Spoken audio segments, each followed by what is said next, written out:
Welcome to the field, JJ here. Round 8 is in the books. Now, it's getting to that point of the year. I know the weather's been beautiful, but the nose is starting to get blocked up. The throat's starting to feel a little sore. So bear with me, but we'll grit our way through about 20 minutes or so because round 8 was absolutely superb.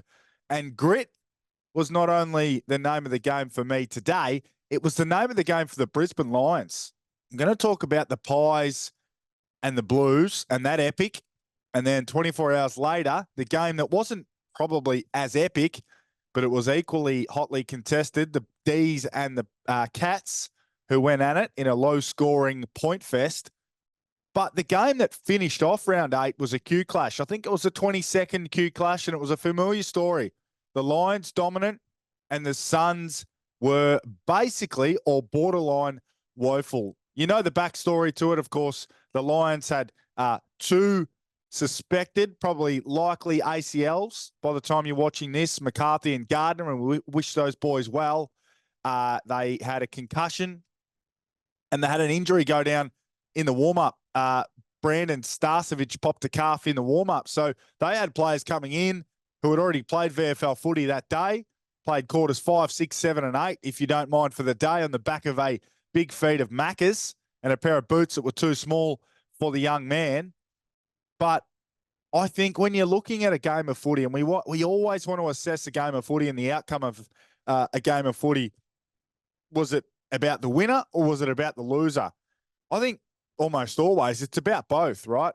It's about both. Take Hawthorn and Western Bulldogs, for example. You can't tell me it's all about the Bulldogs' woes and their inability to play for each other and put in maximum effort.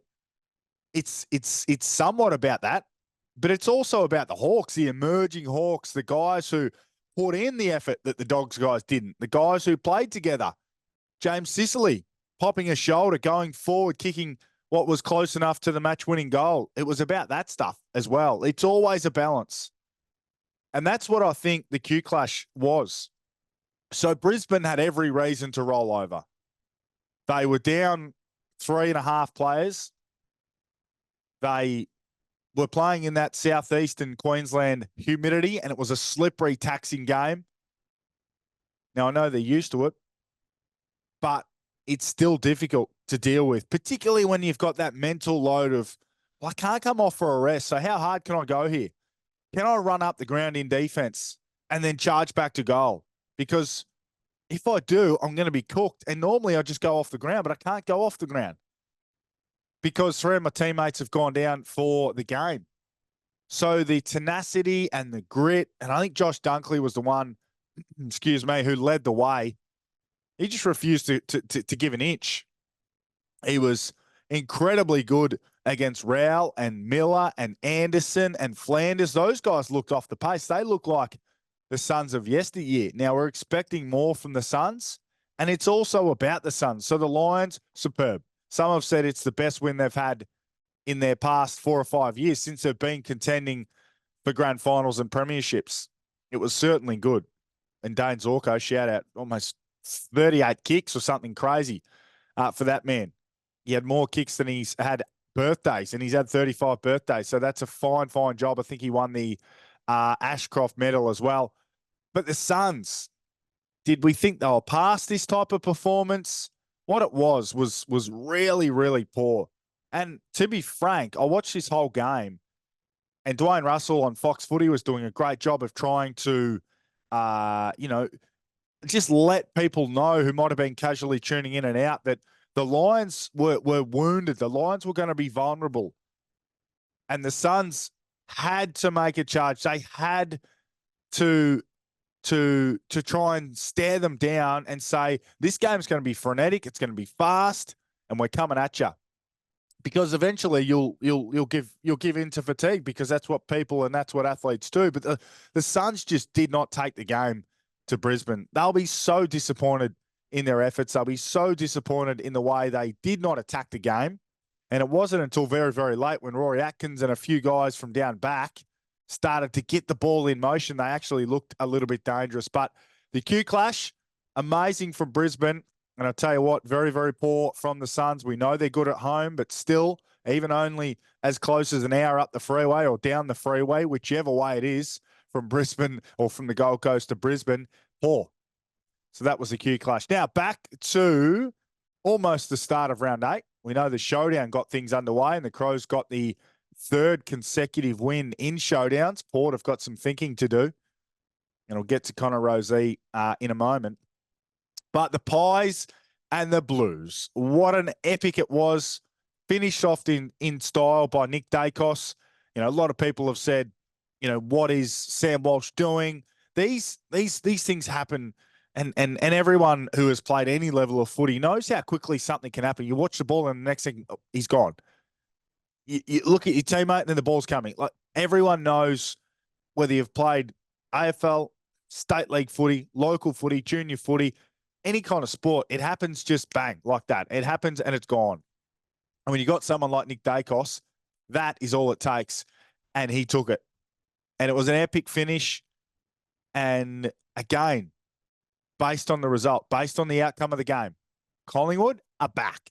They're back in the hunt. They didn't really go anywhere, as far as I'm concerned. They've always been in the hunt. They just needed some of their better players like DeGoey, who wasn't even there on the weekend, and Nick Dacos, and Pendlebury, and Elliott. They needed, you know, some of their guns down back in Darcy Moore. You know, Billy Frampton's added a fair bit. They just needed to get rolling again. And there's still more upside. You know, Crisp and Maynard are about 70%. I reckon Isaac Quaynor's not at the level he was intercepting the footy and locking down small forwards like he was last year. I still think Josh Dacos has got another level out on the wing. So the Pies, to me, can win the premiership, but so can the Blues. And this is why I want to talk about the teams who lost the big games. We had a handful of big games in round 8, particularly Carlton, Collingwood. We had the battle for the bridge, which apparently I'm not allowed to call it that anymore, says someone on X, the Sydney Derby, and we had Melbourne and Geelong. So Geelong go down, they can still win the flag. The Giants go down, they can still win the flag. And the Blues go down, they can still win the flag. And here's why. So from the Giants' perspective, how do you reckon Toby Green's season has been thus far? I reckon 5.5 out of 10. He's an amazing player. I watched him live at Mount Barker when he kicked a handful against the Suns, who were quite good. But he hasn't been, you know, the All-Australian captain. He hasn't been, you know, dominant Toby kicking 50 goals. He hasn't been that player to this point in the season. We know he's had some suspension issues and various other things going on in his life, but he's got upside. He's got big-time upside. If he's a 5.5 out of 10, he's got 45% up his sleeve. So he can come back and he can improve and he can really drive this group. Defensively on the weekend, they gave up 28 scoring shots. I initially thought that wet weather, that rain, speaking of, I was watching the game, looked down for what felt like 2 minutes, looked up, and it was absolutely torrential. I thought that would have suited the Giants more so than the Swans. The Swans like to kick the ball beautifully around the field, but the Swans adjusted and adapted quickly both to when the rain came and when the rain left. So they were quicker to adjust to, you know, tackling and contest and field position and territory, quick kicks from stoppage. And they were also quicker to adjust when the ball started to dry up. You know, these games, they've got 7 or 8 footies in the bags behind the goal. So you often are playing with a relatively dry ball. And these stadiums, the surface, it dries and drains so quickly. So the Swans not only adjusted to the rain quickly, they adjusted to the game when it was fining up and they're able to use the ball and move the ball around. But the Giants gave up 28 scoring shots. I reckon they'll look back on that and be really disappointed with themselves. They've been a staunch group. I reckon Sam Taylor, and fair enough too, rightfully so, you know, might take a week or two to get back to his absolute best on the back of that really bad-looking concussion. You know, you've got to think that players who have had recent head knocks and concussions with all that's going on, you know, coming back into the fray and having to be in vulnerable positions, it has to make you think twice. It has to. It's human nature to be worried about a similar hit particularly so close together, knowing what we know about head knocks and concussion at the moment. So I've got no doubt the Giants will get better. I've got no doubt Toby Green will get better. And I've got no doubt they can still win the Premiership. No need to write them off. I know one game and 1 week, we like to say this, that, and the other, but they can still win the grand final. So can Carlton. Now, some people, this might be a more difficult sell, excuse me, but the Blues can still win the Premiership. And two guys, surprisingly enough, and this will come as a surprise to some Blues fans and some footy fans, I think the Blues are missing two players in particular. An old teammate of mine, Mitch McGovern, down back as the third tall, and a high-priced recruit who has shown flashes, but has also shown a real importance to the structure of this team, Jack Martin. We haven't seen much of Martin in 24, but we saw in 23 when it was Martin and Curnow and Mackay, wasn't there for stages. We saw how important Martin can be as a marking target, as one of those pseudo key forwards. Think about Richmond's, premiership winning team in 2017. They had Revolt and Josh Caddy. Well, Jack Martin can be the Josh Caddy type who can compete in the air, put pressure on at ground level, get on the lead, get on the move. I think he's being missed by Carlton. Now, Harry and Charlie are doing their thing, and Tom de Koning's doing quite well as a forward. But ultimately, when the whips need to be cracked, again, I still think Tom de Koning's your number one ruck. I think Harry Mackay's your chop-out ruckman. Plays 85% forward. And when he goes into the ruck, I think Martin becomes that second marking target. I think that's why they've gone with Pitnet and de Koning, because Martin's not available. Now, it's not saying anything negative about Pitnet. He's played very, very well. He was incredibly good against the Cats last week. But I think when the whips are there to be cracked, de Koning's your ruckman, Harry's your backup, and Martin is your third tall forward, who becomes your second tall forward when Harry goes into the ruck. Down at the other end, McGovern, he doesn't always play on the best forwards. He has played on Dusty at different stages, but he can. And he takes the game on. He's prone to a few mistakes, but his form has been really, really good this year. I just think they miss his versatility, his speed, his long kicking, his meters gained. I think they've missed him.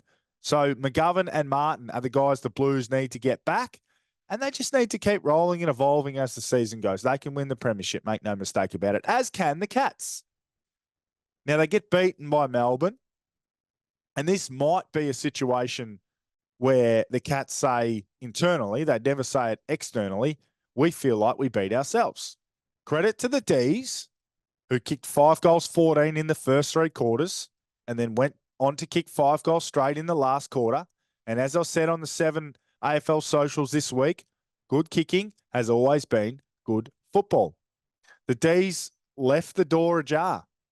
And most thought, I was standing at the MCG watching the game, having a beer, which is, I think, the first time I've ever done that. And Melbourne people around me were saying, here we go again. Missed shots for goal, wasted opportunities inside forward 50. We've kicked 5 goals 14. The game should be over. The Cats are going to go and win the game. But led by Big Max, they said, no, enough's enough. It's time to put these bad boys through the big sticks. Maxi, similar to Steel Side Bottom, just found a way to wheel the ball through. Maxi said, it's time to kick a big goal. It's time to kick a captain's goal. And it was beyond his distance. I reckon if you ask him to kick that ball that far again for the rest of the season, I don't reckon he'd be able to. Like Side Bottom in the grand final. Do you reckon he's kicking that goal this weekend, given the opportunity from the same spot?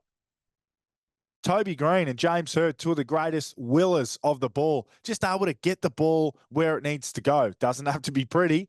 James Hird barely kicked a drop punt in his career, but he always found a way to get the ball where it needed to go. Toby Green, similar. You think he's 51, 52 metres out, he's too far out, he just finds a way to get it to go far enough. And that's what Big Max did. He kicks that goal, then Bailey Fritsch kicks a goal. We know he's a dead-eye dick. And then you've got Cozzy Pickett, who kicks a really nice snap that can easily miss. It can easily belly that one. Then the young gun, Caleb Windsor, who's just seen his captain do it, who's just seen his gun forward do it, who's just seen his live wire crumbing forward do it. He goes and stares down his moment and he kicks truly. And then we know Bailey Fritsch kicks one of the goals of the year to finish it all off. So the D's, efficiency will be their key. They can win the premiership if they can be efficient in the front half. Geelong, back to them. Now, one of the three losing teams who can win the premiership. Geelong can win the premiership because they'll take Melbourne on next time. They won't be safe. And the reason I was probably, leaning toward May and Lever and the D's is because I thought they would have more of an impact in the game than the Cats forwards, the high forwards. I'm talking Close, Stengel, Myers. Now, those guys were good, but how often did you see or not see the Cats move the ball on the angle and get the ball off the line and get some handball receive to either to make Lever and force Lever to be in between and to force May to be unable to leave his opponent and impact the ball? Didn't see it enough. We saw it for small periods in the second half, but I reckon the Cats will be filthy on the way they didn't challenge Melbourne in terms of their team defence. So can't wait to see those two teams clash again. But make no mistake, the Cats can win the premiership, as can the Blues, as can the Giants. Now, Connor Rozee. I only want to talk about this quickly because I've got some personal experience with it. Of course, the disappointing part is he should have missed the showdown and he should be returning to the team to play in Geelong against the Cats. Instead, he played the showdown, got injured. Now he misses against the Cats. So instead of having a returning Rozee, they've got a departing Rozee. That's a headache. But to take you inside what it may have looked like last week, back in 2018, I played a game very early in the season. Might have been round one, might have been round two. And I, at the very end of the game, lifted a player up to tackle. Yes, I did tackle occasionally.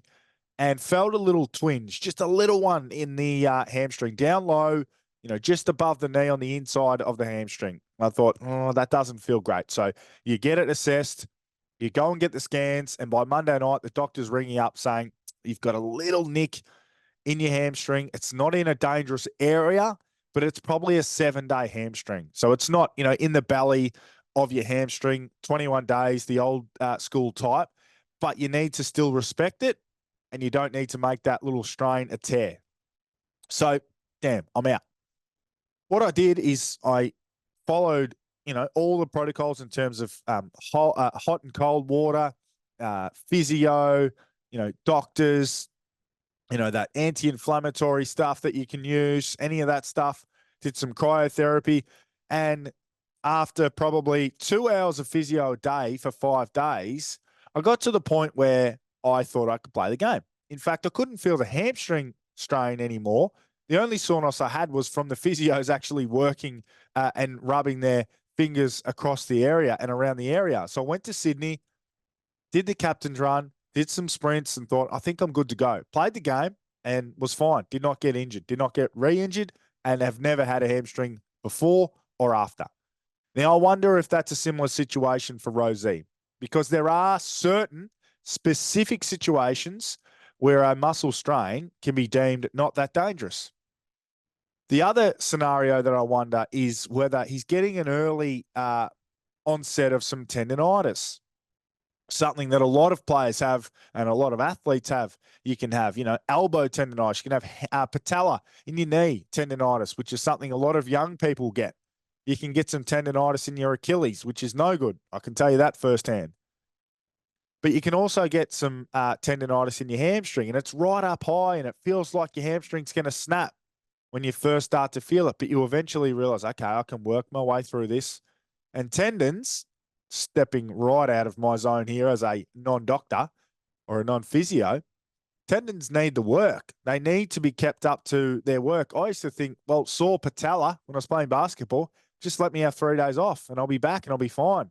But they need that consistency. They need that work. They need that loading to allow them to work efficiently and effectively.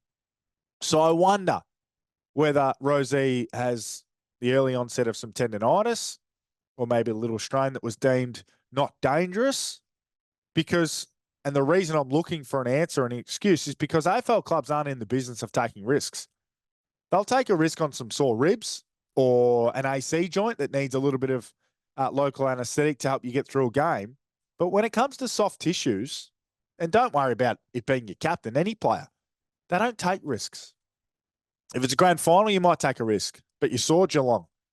Max Holmes passed the fitness test, did everything. No, we can't take the risk. We cannot take the risk. So I just don't think Port Adelaide would have willingly taken a really open-ended risk. Now, I know they said, and Ken said, it was normal risk, and that's a strange thing to say, but I never hold someone to, a poor choice of words or a sentence here or there, particularly when you're speaking in front of people. Occasionally it can come out not perfectly and not the way you wanted it to. So, I don't know. At the end of the day, the Power, who need their captain, will be without their captain. Lastly, before I get out of here, I want to talk about something that's quite ironic, very interesting, and relevant to a call I made before the season. I'm still looking for the audio, but I said Big Brodie Grundy, the former Pie, the former Swan, the former Pie, the former Demon, the current Swan, could be or would be the All-Australian Ruckman for 2024, and therefore the recruit of the year. Ironically, he's not far off, but the man standing in front of him or in his way is his teammate from last year, Max Gawn. Now, these two have butted heads. One was a Pie, one was a Demon. They've been in the same All-Australian team. Then they joined forces, and they're supposed to be the greatest ruck duo we've ever seen. And now they're foes again. And we saw in round 0, Brodie Grundy took it to Max Gawn and really touched him up. So, who is the All-Australian Ruckman? I have a slight bias towards Grundy because I loosely know him. Played some footy with him at Sturt, the mighty Double Blues. But I want the numbers to do the talking because I don't want any perceived bias to come into it. So I've done the numbers. Now, here we go. And apologies to Rowan Marshall and Luke Jackson, who are probably the only other two guys competing for All-Australian Ruckman. At this point, it's only early. Now, disposals. Grundy, 18.9 per game. Gawn, 19.2. So less than a disposal, less than half a disposal separates them. Marks, big advantage to Gawn. 6.2 per game. Grundy, 2.8. So there's a big discrepancy there. We know Gawn gets behind the footy and marks the ball beautifully. He helps that team defence and he can get forward and do the same thing. So edge to Gawn, big time. Goals, 4 to Gawn, only 1 to Grundy. But Grundy does have 5 goal assists, which is worth noting. Tackles, this is where Brodie fights back. Almost 6 per game versus 3.5 per game. Headouts, Grundy's just under 30. Gawn's at 35. So an edge to Max there. Clearances, 5.4 to Grundy, 5.1 to Gawn. So nothing in it. This is an interesting one. And I often look at players who play on the wing and I think, okay, what do your inside 50s look like and what do your rebound 50s look like? Because a great winger these days gets back to help defend first and foremost and then kickstart the ball movement. And the great wingers also get forward and contribute and launch some scores from the front half of the ground. So great wingers, average 3 or 4 rebound 50s and 3 or 4 inside 50s. Max Gawn's not far off that, and he's a ruckman. He averages 2.6 inside 50s per game and 2.5 rebound 50s per game. Incredible work rate from him. Grundy is a little higher than Max in inside 50s, almost 3 a game, but only averages 1 in every 2 games where he gets a rebound 50. So 0.5 per game. From a super coach perspective, I know some of you people who are listening and watching love your super coach and your fantasy. Grundy, 112 per game. Max Gawn, as I'm coming to the end of my vocal tether, Gawn, 133. So, based on the numbers, and unfortunately, based on my preseason prediction, at the moment, Brodie and Swans fans, Grundy has to be the All-Australian Ruckman. Forget about the captaincy stuff and the fact he's a leader and a captain and Grundy's not a captain or in the leadership group. That doesn't come into it for mine. Head-to-head, Max is just in front. Agree, disagree? Hopefully Big Brody can take it to him later in the year. Hopefully these two meet in September because I reckon Max would love to see him. And don't worry, Brody will be ready. So do you agree? Is Max Gawn the All-Australian ruckman to this point, or is Brodie Grundy the All-Australian ruckman to this point? Let me know. Make sure you do keep following along. 1,000 people watched last week. Great to tick over 1,000 views on YouTube. Of course, last year when Danger was co-hosting the show, the little fella holding the surfboard after the Premiership, so the year before, far out, he's been gone for a long time, over 10,000 views. So we're not at those numbers yet, but just little old me sitting here talking to you. Thanks for watching. We've talked about Gawn and Grundy. I nearly went with the old nickname, but they've separated. The Pies, the Blues, the Cats, the D's, all the big teams, the two teams from Sydney, and why those teams who lost those big games can still win the Premiership. Make sure you check out the 7 AFL socials, where I have a look at some of that beautiful set shot technique work from Fritsch, from Gawn, and from Caleb Windsor. The D's, if they're efficient, they can also win the Premiership. Thanks for watching and keep enjoying the footy.